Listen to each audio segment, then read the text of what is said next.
শাস্ত্রীয় সঙ্গীতের আসর বসে বেহালা অঞ্চলে 2013 থেকে শুরু। এরপর প্রতিবারই সঙ্গীত প্রেমীদের মন জয় করে আসছে বেহালার শাস্ত্রীয় সঙ্গীতের আসর। অতীতে তবলায় প্রয়াত ওস্তাদ জাকির হোসেন থেকে শুরু করে সন্তুরে পণ্ডিত শিব কুমার শর্মা, বাঁশিতে পণ্ডিত হরিপ্রসাদ চৌরাসিয়ার মতো কিংবদন্তি শিল্পীরা সকলে এই শাস্ত্রীয় সঙ্গীতের মঞ্চে অনুষ্ঠান করে গিয়েছেন।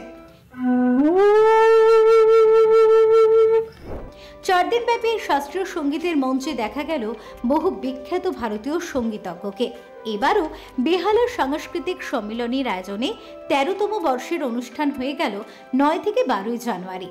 এবারেও এসেছিলেন বিক্রম ঘোষ সহ নামি দামি ওস্তাদ ও শিল্পীরা।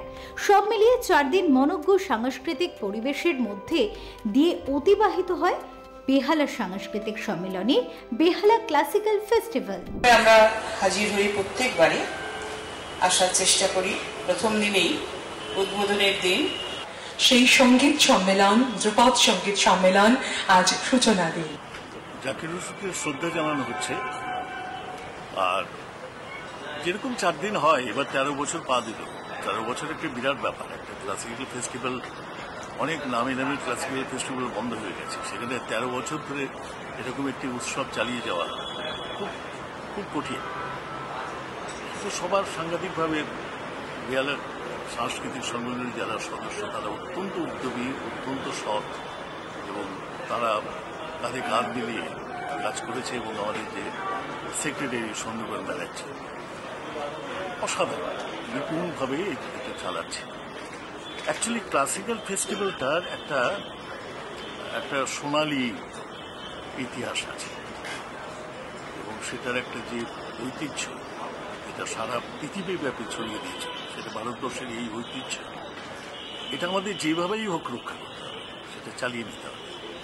সেই ব্রতী হয়েই কিন্তু আমরা এই ক্লাসিক্যাল ফেস্টিভ্যালটা শুরু করেছিলাম, যখন পণ্ডিতজি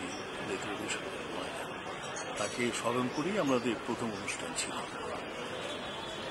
এই করে 13 বছর চালিয়ে দিলাম আমরা, এবং আমার মনে হয় এই বছরও ভীষণভাবে সাকসেসফুল হবে, কারণ পাবলিক রেসপন্স সাংঘাতিক ভালো। তারপরেই তো আবার নাটকের এপ্রিল মাসে শুরু হয়ে যাবে নাটকের উৎসব। সারা বছর ধরে বেহালা সাংস্কৃতিক সম্মেলন এইভাবেই সমস্ত কাজ করে।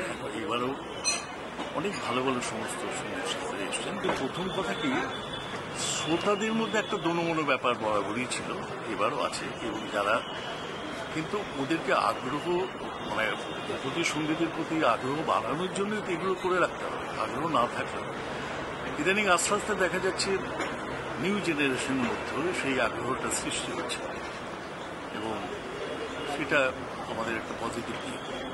কারণ শ্রোতা না পেলে তো আর ক্লাসিক্যাল অনুষ্ঠান এইভাবে চালানো সম্ভব নয়, কারণ একটা বিপুল অর্থ ব্যয় হয়, আর অনেক রকম ঝামেলা থাকে, অনেক রকম ব্যাপার করে সামলাতে হয়। সুতরাং শ্রোতারা চেষ্টা করছে ধ্রুপদী সঙ্গীত শোনার জন্য, এটা একটা বিরাট ব্যাপার। তবে আমাদের এখানে তো ভারতবর্ষের বহু জায়গার পণ্ডিত ওস্তাদরা এসে এখানে অনুষ্ঠান করছেন, এবং তারা ভীষণ খুশি, তাদের মুখে মুখে ছড়িয়ে যাচ্ছে Behala classical festival. Bureau report, channel 10।